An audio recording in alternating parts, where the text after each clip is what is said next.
Y no sé por qué insisten en la esquina del hombro. No entiendo por qué quieren que este golpe al hombro.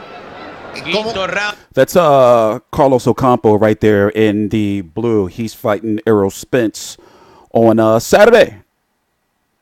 So pay attention real quick. Please subscribe. I'm TstreeT Controversy. This is TstreeT Controversy Live. Muy bien como golpea. De nuevo ahora la zona hepática y a la lona se va Charly Navarro. A la lona se fue el venezolano y de ahí difícilmente se levante. Dice que no y por la vía del knockout, la victoria del Chema Ocampo. Y lo veríamos. You know, it's nothing really special about him. He was a mandatory. The most important fact is he was a mandatory challenger.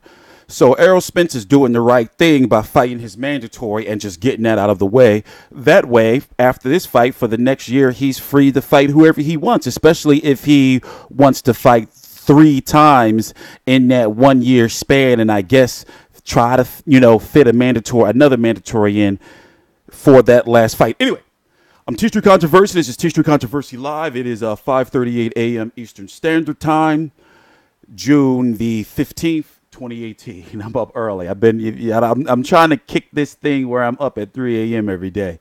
It's really getting to me. But anyway, this is the guy he's fighting. There's a nice amount of clips and footage of his fights on the internet in general. Daily Motion. This right here is on YouTube, and a lot of people are wondering, why is Errol Spence fighting this guy? He has no choice, or as you've seen that it's happened with guys like almost happened with Carl Froch. It could damn well happen to Anthony Joshua. It happened to most recently Gennady Golovkin. The IBF will strip you, so you have to fight your mandatories. Don't mess around with them. So the 147-pound division is where it's at. But when it comes to the super fights at 147 pounds, you got Danny Garcia versus Sean Porter that's in the works. You got Terence Crawford, now the WBO 147-pound champion. But what does it really mean if these guys are going to not fight each other? Now, I guess when I say this, I say not by right. By right, Keith Thurman is the number one 147-pound fighter. But Errol Spence is the de facto guy because people say Errol Spence beats Keith Thurman. He beats Danny Garcia. He beats Sean Porter. And that debate of whether he beats Terence Crawford or not, I think that he does. Now, here on YouTube, in this world, we are entitled to our opinions. And I noticed when I said this, when I was doing my Terence Crawford, Jeff Horn post-fight video, people were like, oh, this guy don't know what the fuck he talking about. Terence Crawford beats Errol Spence and all those guys. Hey, listen, you have every right to be a fan of these fighters, but when I look at these fights, I have to look at multiple things like weight, height, power, things like that. I like Terence Crawford. I think that Terence Crawford can probably beat Errol Spence too. He can probably outbox him if he chooses to move, because Terence Crawford coming up right now, looking at the top guys at 147. Let's say the top guys at 147 are Keith Thurman, Errol Spence, Danny Garcia, Sean Porter. Let's just say those the top guys, not including guys like a Pacquiao, who fights part-time, things like that. I think that Terence Crawford is the fastest of those fighters. He may have more in regards to skills, in my opinion, of those fighters. But Errol Spence has skills too, and he can fight. Yeah, he was having issues with Kell Brook. Kell Brook, as you can see, is a 154-pound fighter. Errol Spence is a 147-pound fighter right now. Started his career at 154. I feel that he could possibly touch 160 pounds one day. Fight there comfortably. I think that's his cap, to where Terence Crawford's cap is 147 pounds. I can't see him at 154 unless it's some type of situation that it comes across where it was a Pacquiao Margarita, where it's a catchweight, there's a belt available against a smaller fighter, kind of like when Miguel Cotto was fighting at 160 pounds. You just knew he didn't belong there. But let me stop running my mouth. And the question I'm asking is this. It's a lot of political stuff involved with making a Terence Crawford versus an Errol Spence. So I'm going to go ahead and say we can talk about it all we want, and it's only a matter of time. I'm surprised it's not yet that I'm going to get sick of talking about it, because if we were to see a Terence Crawford versus an Errol Spence, it probably wouldn't be until, 2020 or some shit like that. Dead serious. Because the networks got to come together, and then you're going to have both of these guys saying, well, they're fighting on the other side of the street. Terence Crawford, ESPN, Errol Spence, and the meat paws of the 147-pound division fighting over on Showtime. Showtime is not going to let those guys just go. Showtime is on a roll right now, especially what they're doing in regards to activity and crushing HBO when it comes to consistent boxing content. And so I don't know. It's a tough fight. Crawford's got the movement. Crawford's got the ability to fight right-handed and left-handed, but Errol Spence, Olympian, and he's got that power. You can't take that away from him. So this is a debate that's going to rage on all the way up until these guys actually fight. Obviously, here's what Terence Crawford had to say at the end of the Jeff Horn fight. If you guys didn't see it, and he wants to fight the top guys. I'm sure he's both of these guys. All these fighters are tired of being asked about Terence Crawford, and it's going to continue for God knows how long. Terence Crawford, new WBO champion, is not going to fight a guy like Errol Spence or Keith Thurman or Dana Garcia next. I'm pretty sure they're going to start working in Jose Benavidez. Anyway, let's listen to this. Please subscribe. What happened tonight? Because even in the wrestling, the physicality, you were the bigger man. Well, first of all, I like to give honor to God for blessing me with this victory. And I like to dedicate this fight to my coach, Midge Minor, that passed back then. I told him I was going to do this, and I did it for him. Shout out to Triple Threat back in Colorado Springs. That's my second home away from home. And like I told y'all before, I'm strong. Y'all didn't believe me, and I was way stronger than him. Y'all kept telling me how strong he was, but y'all didn't give me enough credit. That's true. So I had to go in there and show y'all. You did go in there and prove that tonight. What kind of statement do you think you sent to the other talent at 147 that were watching you tonight? Oh, we here. Like I said, my power carried up. My physicality got stronger, and we here now. You mentioned this was the takeover. What did you mean by that? Hey, y'all try to compare me to Manny Pacquiao. You see what I just did to him? All right, walk me through the fight, because at the end of the 8th round, it looked like you had him hurt. Then you came out in round 9. What were the instructions in the corner when you finished? Oh, my coach wanted me to go right-handed. I told him, I said, no, I'm going to stay left-handed. I got him. Don't worry about it. So that was just the conversation that we had in the corner. All right, 147, a lot of talent. Who does Terence Crawford want? I want the other champions. I want the big fights. Bob, let's make it happen. You fought in the United States for the first time against one of the best. So let's look at it, right? The WBC title is now vacant. You can say that Keith Thurman was going to get stripped. You can say that, right? Dana Garcia versus Sean Porter will be fighting soon. And I've been hearing some pay-per-view rumors, yo. That's all I'm going to say about that. I'm not saying it's going to be on pay-per-view. Don't put it in words in my mouth, but I'm hearing some pay-per-view rumors. Okay? So you have Dana Garcia versus Sean Porter. It's going to be happening for this WBC title. No date yet, not officially announced. They have agreed, though, 2 terms.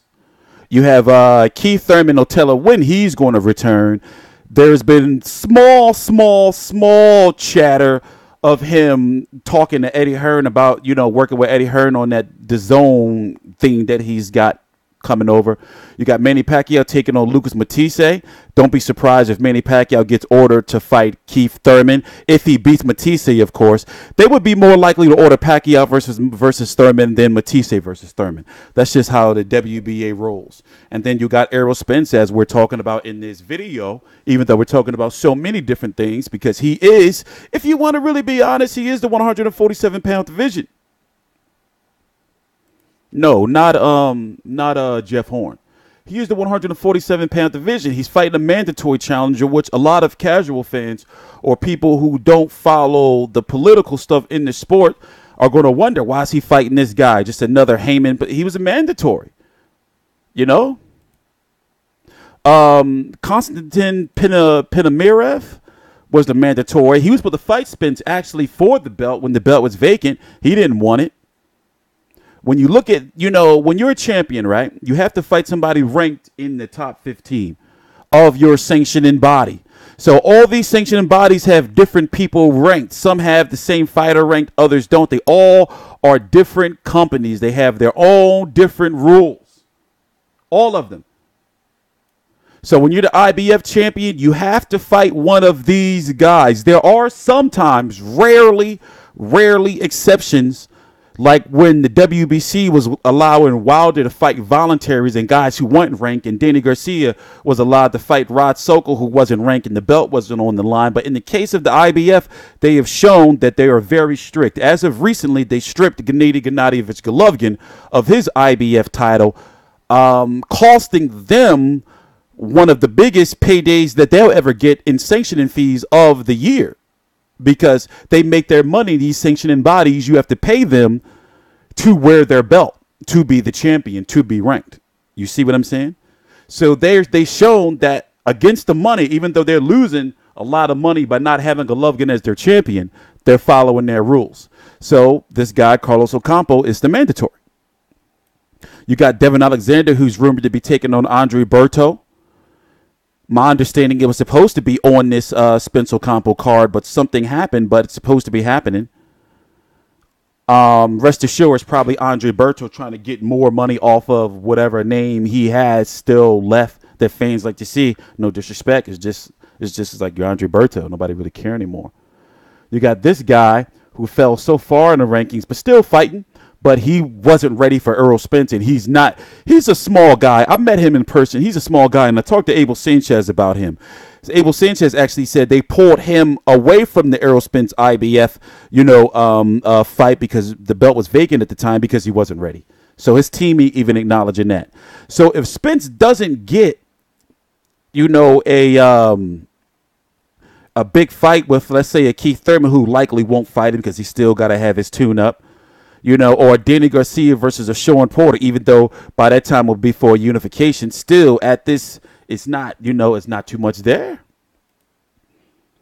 Carlos Ocampo, 22-0, 13 KOs. I've watched as much footage as there is that's available of him on YouTube, Daily Motion, just the internet, etc. He's not a very fast fighter, not really a powerful fighter. From the content that I've seen, he's pretty average. Kind of really average. Any names you know of? Not really. Jorge Paz Jr. First time fighting in the United States. He was tall in there, though. Pound for pounders in the world. What do you take away from this fight? He was tall in there, though. Let me go look at it. Let me show y'all. Oh, this guy. This guy right here in the lime shirt, he's that guy that flopped against Rigo. Or they said it wasn't a flop, whatever. It looked shady. This guy, Moises Flores versus Roman on the undercard. Then you have Javier Fortuna versus Adrian Granados. Fortuna moving up. A lot of people think that Fortuna is going to get slaughtered. Or in regards to Granados, is going to be another split decision or majority draw, some shit that's going to hurt him. He even addressed what happened in the let's go look at it. Let me show y'all. I didn't want this to be no 20-minute video. Let me show y'all, though, what I'm talking about.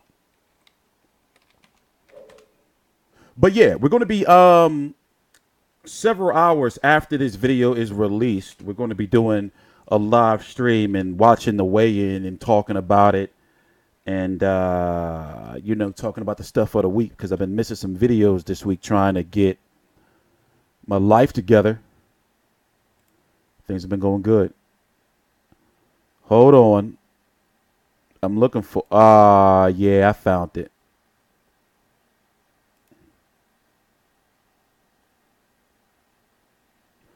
Hold on. No, I didn't find it. Well, whatever. Now the main event. World champion Errol Spence Jr. I really thought this was a belt that he had on. It's the unbeaten Carlos Ocampo. He's got some height to him. Ocampo.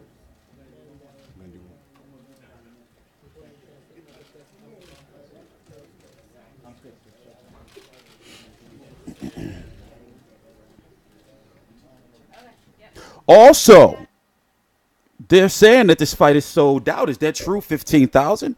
And you would think that, the Charlos, who are also from Texas, can't get their own cards. They need their own cards now. Like if Errol Spence, if it's true that 15,000 tickets have been sold and the event is already sold out, then, the Charlos got to start fighting in Texas. They got to maneuver something.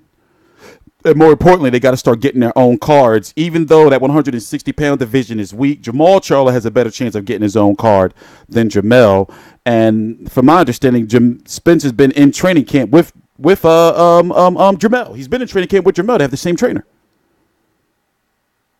Anyway, I'm TstreeT Controversy. This is TstreeT Controversy Live. I cover every single major. Look at Ocampo's psycho killer eyes. Spence scared. Spence looked away first. I was trolling in the chat. If you go look, you'll see me trolling in the live stream chat yesterday. Spence did look away first, though.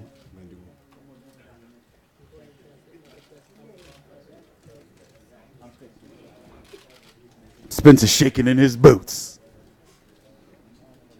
Oh, look, psycho killer eyes, the slow turn.